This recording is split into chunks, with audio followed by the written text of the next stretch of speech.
Introduce yourself. Hi, I'm Maddie Green. How old are you? I'm 15. Oh, um, I was born December 15th. Not that, girl. What? Well, what grade are you? Oh, I'm a sophomore right now. And how do you like high school? It's fun. Challenging but fun. What's challenging about high school? Keeping your grades up. Is there any distraction from keeping your grades up? Sometimes. Like? I talk to people. Talking to people, guys are guys distractions? Sometimes. Like, more into detail, what's distracting you about it? I don't really have a relationship. I like to play around, so. You like to date more than one person at the same time? Yeah. Okay, there's nothing wrong with that. So, what are your interests? Hopefully one day I want to take care of my parents. Like So, they take care of me. in order to do that, what do you want to do with your life, your career, in order to take care of your parents? I want to be an orthopedic surgeon. Really? So do you know what all entails and goes into doing that? It's a lot of school, a lot of books. So what do you want to specialize in while doing that? It's like a sports therapy. So that's what you want to really focus on, sports therapy. So being that you have to get into school, so are you looking to use basketball to get into college? Yeah. Okay, so how's basketball going? So I'm trying to get better. So more into details, is there anything bothering you or hindering you from excelling right now in basketball? No. So nothing. Everything's great, dandy, good. Yeah. How's it with your teammates? Do you like interacting with your teammates? Yeah. Is there any issues you had with any of your teammates? No. We're all friends. So you guys all get along. There's no. I mean, we have our up and down, but we're still sisters. We're still friends. So how do you guys get over your up and downs? Like, give me an example of something that happened that caused conflict. Just simple things. If just annoying each other, and you just don't pay attention to it. You ignore it, and next day everybody will be over it. Okay, so right now you guys don't have any issues. There's nothing or nobody that you guys bump heads with. Everything's just smooth sailing. So you can be honest, even though I'm a coach.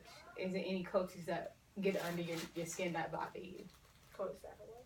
And what does he do that really bothers you? He in my eyes, I just don't see him as a coach. And why? Why is that? I heard what he did, and it's not like I see people what they are and besides their coaching. Okay, so you're saying, so what happened to make you realize that to lose respect for him? Like, what was the situation? It wasn't really about me. It's just of how he cheated on his wife. So because you saw that he disrespected his family, and his morals, that you kind of lost respect for him, and so you lost respect for him in all aspects. Not all aspects. I believe in some what he says, but not all.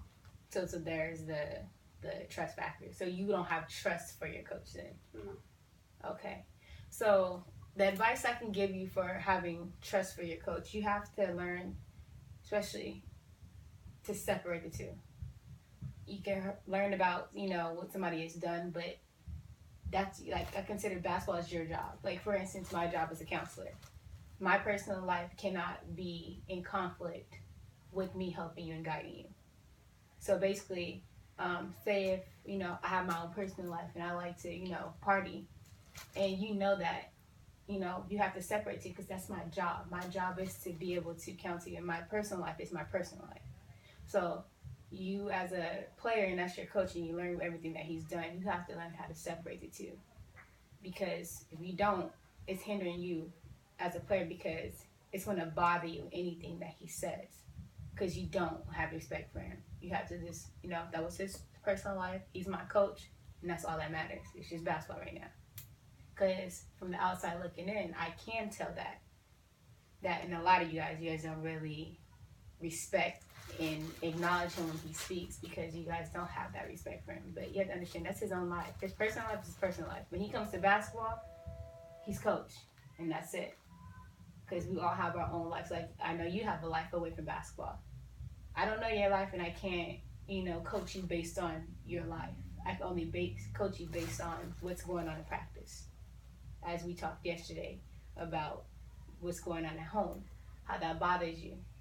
I can't coach that. The only thing I can coach is when you come to practice and help you become better on the court. You know what I'm saying?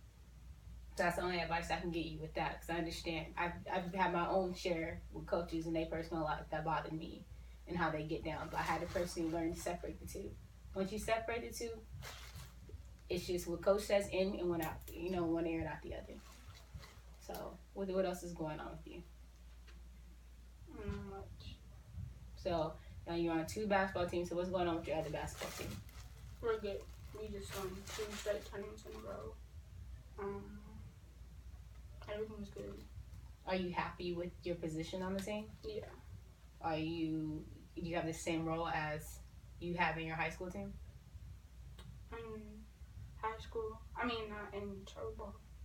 I feel like, my mom feels like I play more aggressive on my travel ball team because I feel like I'm expected to do that on the travel ball team in order to play, to get time on it. And there's college coaches for wherever we go. And so I just play harder and I just play. So I play like 2 roles on the travel ball team. And what are those? Point guard and the shooting guard. Okay. So what you're telling me is when the light's on, you play harder, no matter what. Yeah. And you feel that because you're on a travel ball team and there's more grit there, that you have no choice but to be playing hard at all times. Yeah. Versus when you're here, how do you feel playing? Do you feel safe? Yeah. I feel like, I don't know, just something in me feels like that tells me I need to slow it down. When you're here? Yeah. And what do you think that is? Just mental. So it's you in your own mind? Yeah.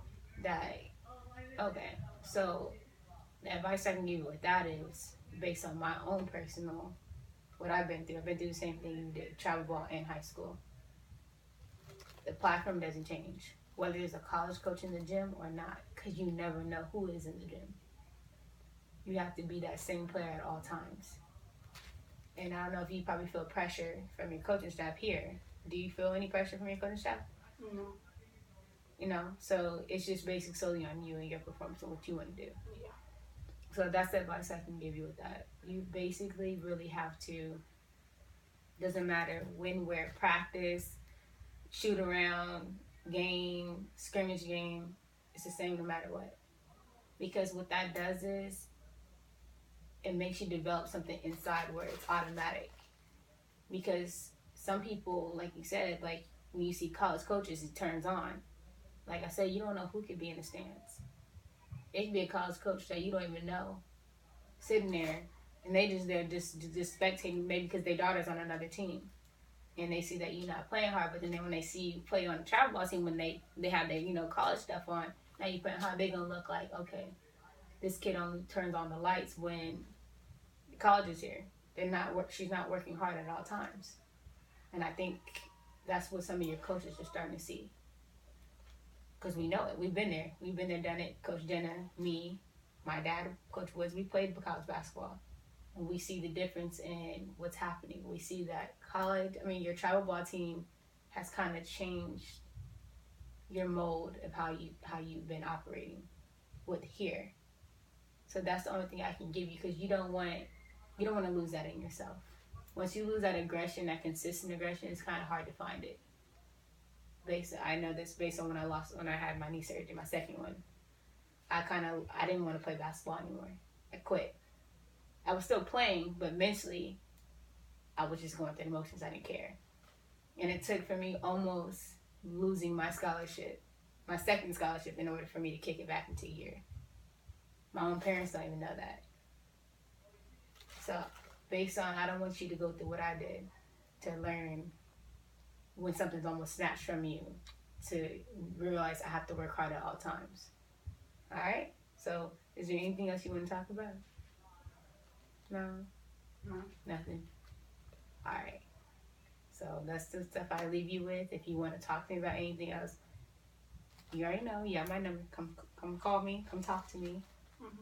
Don't be shy, because I know you're not shy. I'm really here to help you, not to pinpoint and tell you what to do, but really to help you out to become better. I don't want you to go through the same things I had to go through. All right. All right, little girl. Let me go get Cece.